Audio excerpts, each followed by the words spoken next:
So thank you. So to end this session, I would like to show you that not only geochemistry, mineralogy, and seismology can involve information about the dynamics of the deep Earth, but also some volcanism data, some gravimetric data, and some paleomagnetic data.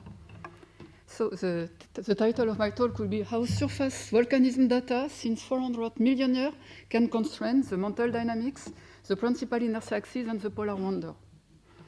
My talk will be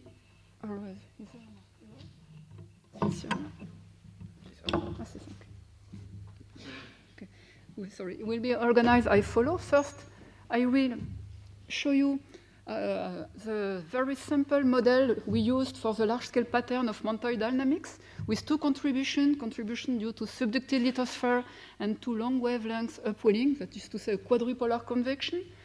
And then I will show you how from the volcanism data at the Earth's surface, we can constrain first the position of the two antipodal upwelling dome in the lower mantle from intraplaque volcanism, and second, how we can constrain the amount of subduction since 400 million years from the study of the volcanism subduction in the past and from the plate motion history. And finally, we try to constrain the mantle dynamics from the observation of the polar wonder at the Earth's surface and also from the associated principal inertia axis. So the sample model we use, as you can see is in this sample cartoon, we have a subducted lithosphere and upwelling plume, that is to say a quadrupolar convection.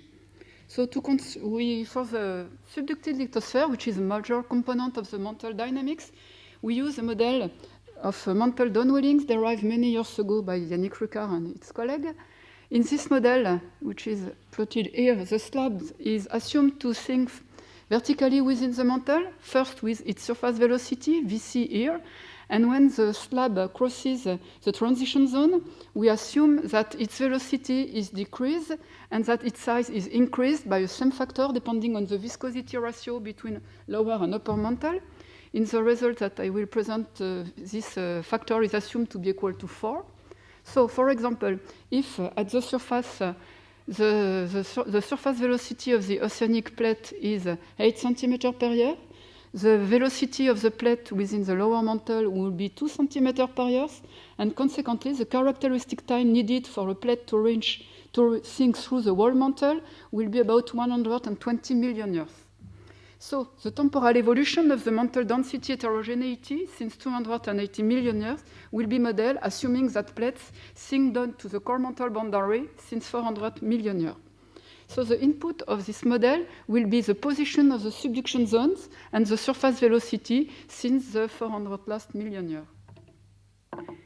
Now for the mantle upwelling, we use also a very simple model. You know that there are two large regions in which the material is thermally or compositionally less dense than the surrounding mantle.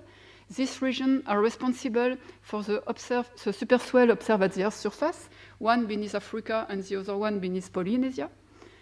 And for the last 400 million years, we have simply modeled our two domes as two hemispheres, which is plotted here.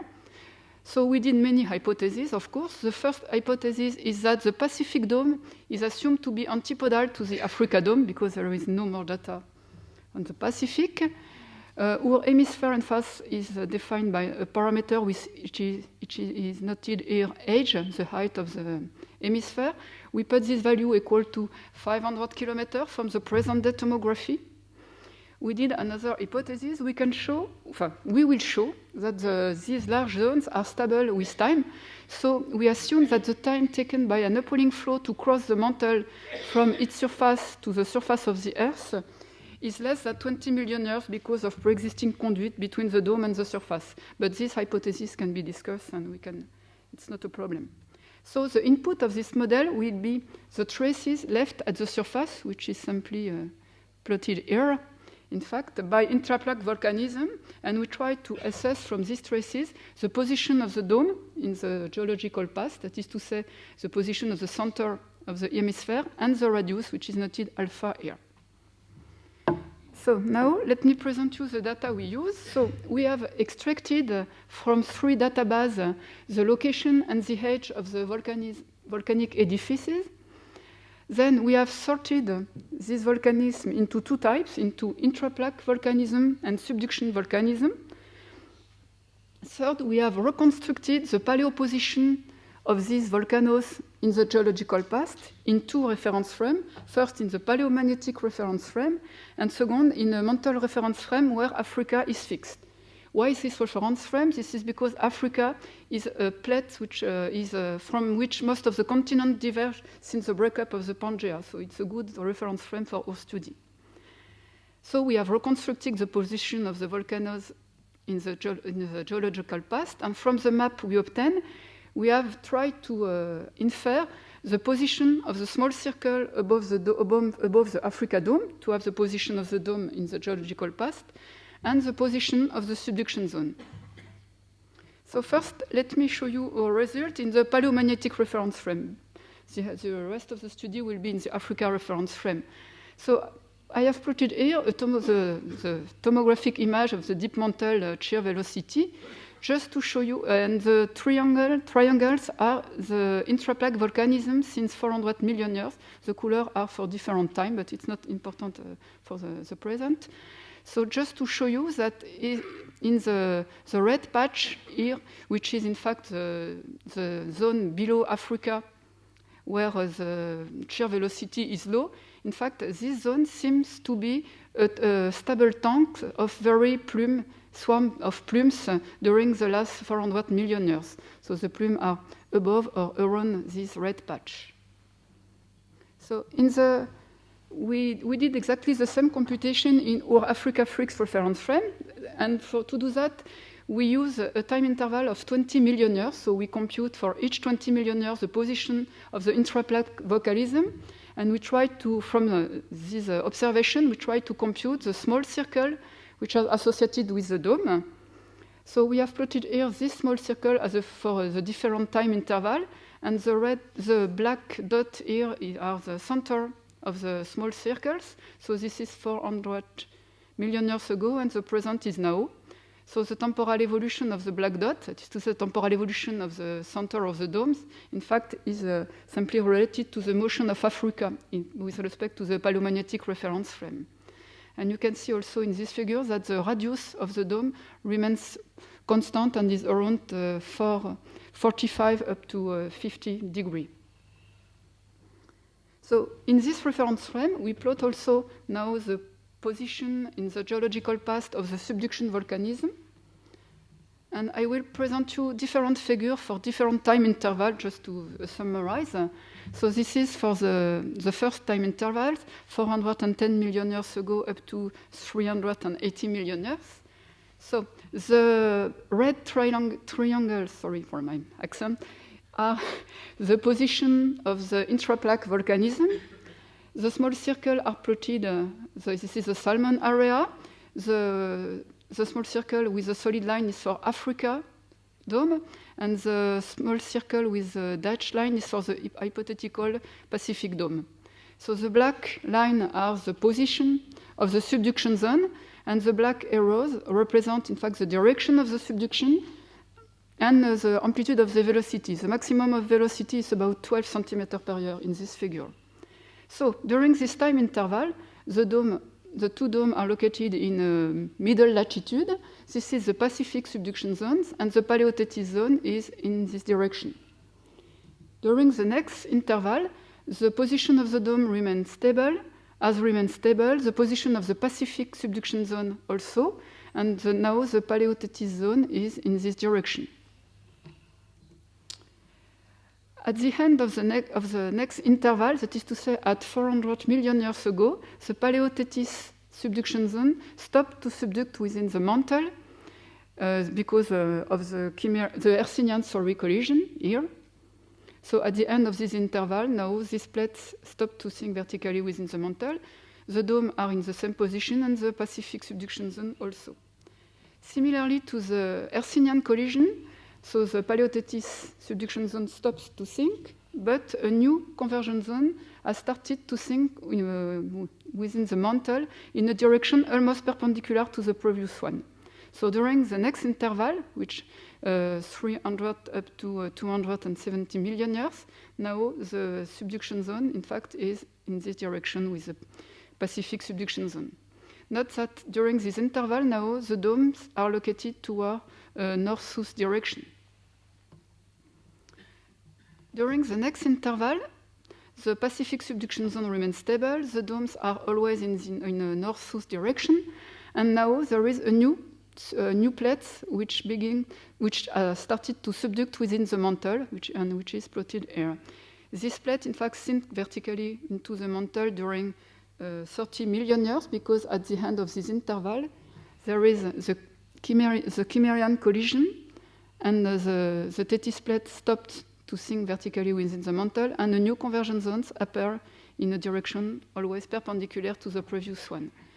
And during this interval, the Pacific subduction zone remains stable. This is a very important feature. And now the domes are in the equator. So for the last 120 million years, we use a compilation of plate motion done in the hotspot reference frame by Lisgo Bertellini et al. More than 20 years ago. And we have converted, in fact, this motion into our Africa fixed reference frame.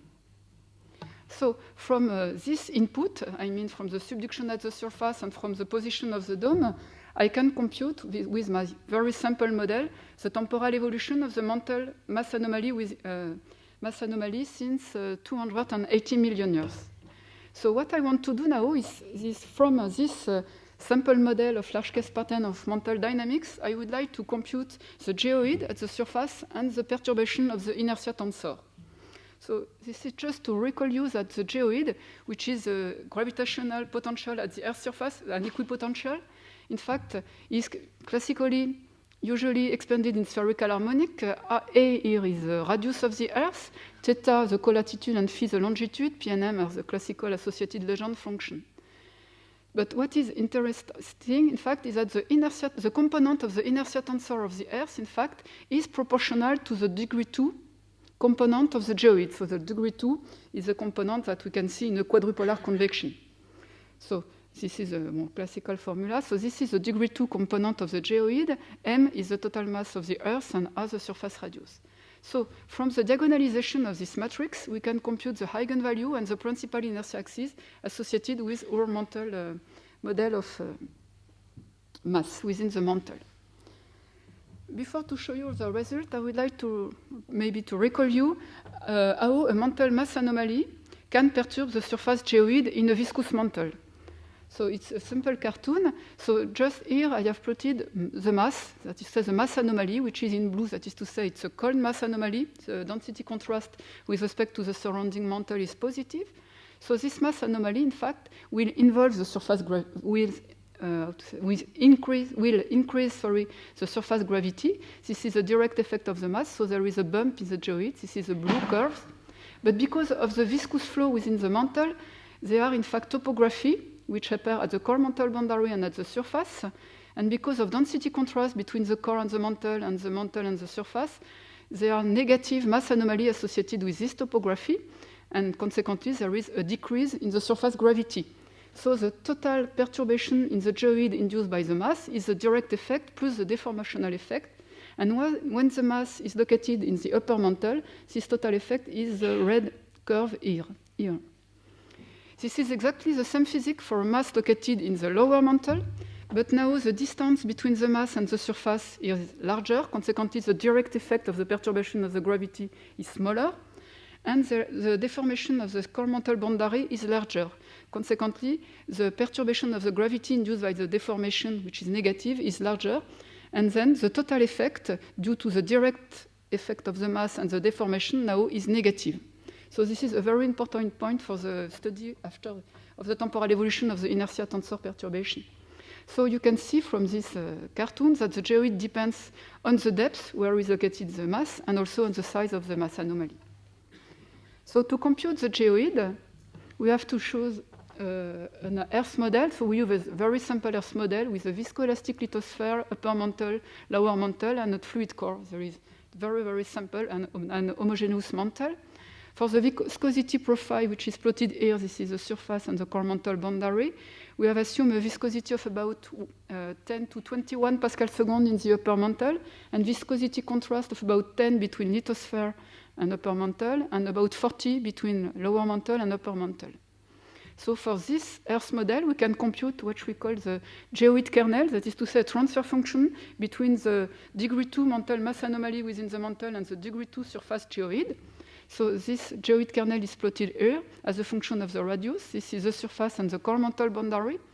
And what is very important to note is that for a mantle mass anomaly located in the upper mantle, the geoid kernel is positive, so that the contribution to this mass to the geoid will be positive. We have a bump in the geoid. Whereas for a degree 2 mass anomaly located in the lower mantle, the kernel is negative, and we have a negative geoid. And the depth at which the geoid kernel is equal to 0 is about 1,200 kilometers. So this will involve a different change in the direction of the principal inertia axis. So from this geoid kernel and our mantle mass anomaly model, we can compute the inertia perturbation, for example, for the inertia product, which is simply the product of the spherical coefficient of the spherical harmonic expansion of the mantle mass anomaly and the degree 2 kernel. So we did this computation for a model, and after the diagonalization of the matrix, we can compute the principal inertia axis value, which are plotted here as a function of time. 0 is the present. The past is minus 280 million years ago. So we have plotted in black the minimum eigenvalue, in red the intermediate eigenvalue, and in blue the maximum eigenvalue, just to show you that these three eigenvalues are clearly distinct. That is to say, since 280 million years, there is no inertial interchange. And then I have plotted the three eigenvectors associated with this eigenvalue. That is to say, the minimum principal inertia axis in black and with the same color, the intermediate is red, and in blue, the maximum principal inertia axis. So just a few comments about this figure. The minimum principal axis seems to be relatively stable, and in fact is related to the motion of Africa with respect to the paleomagnetic pole. And the maximum principal inertia axis, which is plotted here, in fact, has driven in a plane perpendicular to the Africa along a quasi-meridian. And we have shown that this meridian seems to be stable with time, similarly to the large-scale pattern of subduction we have seen before around the Pacific. So now, from this inertia perturbation, I would like to present you the result in terms of polar wonders, that is to say the associated perturbation of the rotation vector. So to do that, we simply use the conservation of the angular momentum. And we know, in fact, that at geological time scale, the rotational axis coincides with the maximum principal inertia axis. So it's not very different from the previous figure. And we did this computation for two cases. First, it has to be green, but in yellow here, this is when we take into account only the plates within the mantle without dome, and you obtain this curve here in yellow. And when we take into account both domes and plates, we obtain the blue curve, just to show you that the effect of the dome, in fact, does not change significantly the shape of the curve. I have plotted also in this figure, in red here, the observed apparent polar wander path of Africa, that is to say the motion of the magnetic dipolar axis with respect to Africa. So you can see, comparing these two curves, in fact, you can see that there are, of course, very large differences between computed and observed paths, but that there are also common features. And especially, there are a very large difference, both in amplitude and in direction of the rotation pole versus to the paleomagnetic pole. This may certainly due to a possible motion of our mantle reference frame upon which Africa is assumed to be fixed with respect to the paleomagnetic reference frame. And if we take into account this effect, in fact, typically at t equal to 0, your computed pole has to be in the North Pole. But there are also some common features. And especially if you look at the apparent polar wander path of Africa, you can see that there are two cusps, one around 230 million years, and the other one around 180 million years. These curves, in fact, appear also in apparent polar wander paths of different other plates. And we also find these cusps in our computed pole, as you can see here in blue. So we have tried to understand the origin of this cusp, and we did many tests, and we have shown that these cusps, in fact, are essentially due to the Hercynian and Cimmerian continental collision. So if you remember my previous figure, at 300 million years ago, the Paleotethys plate stopped to sink vertically into the mantle, and there is a new convergence zone which starts to subduct, and consequently, in fact, these two perturbations at the Earth's surface, 70 million years ago, when the plate in the mantle where the geoid kernel is very important, in fact, it will involve an inertial interchange. That is to say, there is a change in the direction of the polar wander. And this is exactly the same phenomenon for the cusp around 180 million years. And it's essentially due to the stop of the subduction of the Tethys plate 230 million years ago. And this plate was sinking here and stopped to sink here.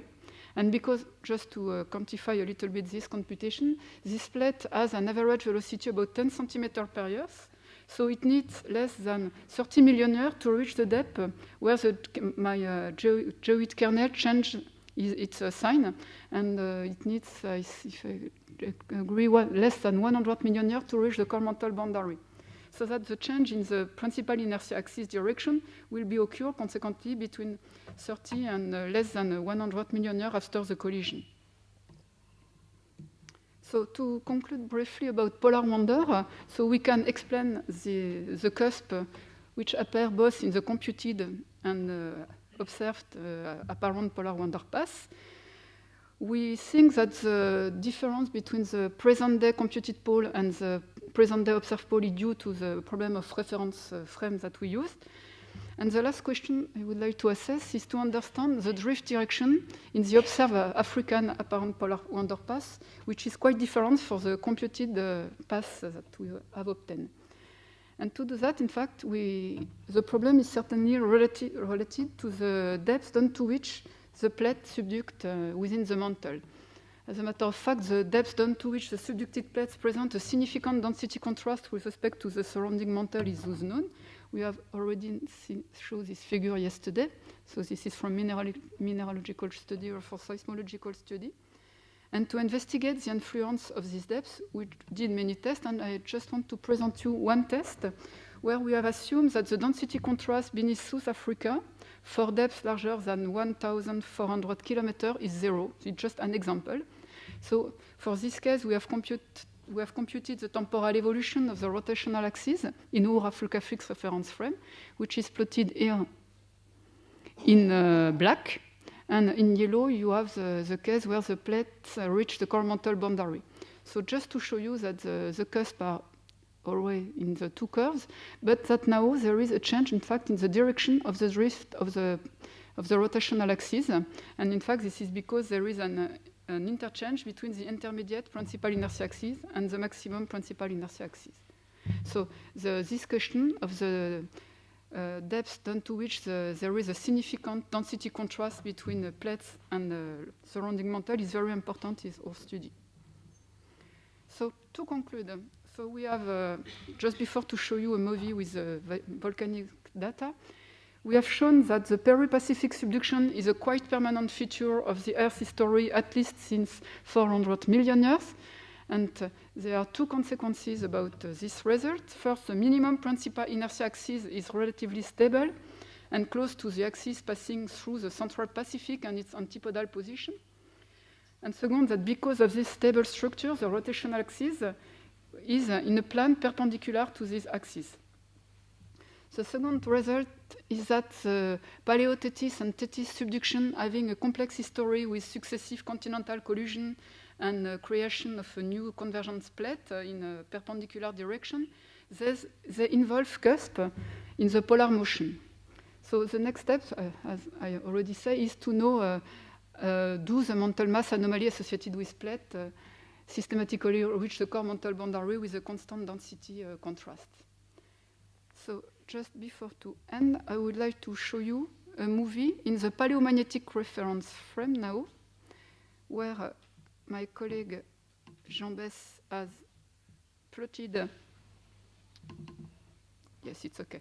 As plotted. So this is the paleomagnetic reference frame, and you recognize the tomography. This is the tomography by Ritsema. So with the two red patches here, which is associated with a low viscosity shear velocity, and the blue pattern. So we have plotted, so before to show you the movie, the red triangle are the intraplaque volcanism in the paleomagnetic reference frame. The blue crosses here are the subduction volcanism, and the black thick line are our subduction zone. So what you have to see carefully is the correlation between the intraplaque volcanism and the red patches. There is no data about Pacific, so this is we only take into account data above Africa. So the correlation between the red triangle and the red patch, and the correlation of the position of the subduction in the geological past and the present day blue patches. So I hope that it's okay. It's not too. So the time is written here. So just, I don't know if I can stop. See, maybe. So you can see that the intraplaque volcanism has remained just above this red patch. And for example, if I stop, for example, here, you can see, for example, this is the Tethys plate. Oh, maybe it's, no, it's the present, it's not interesting. Up, I would like to stop my movie maybe 140 million years ago.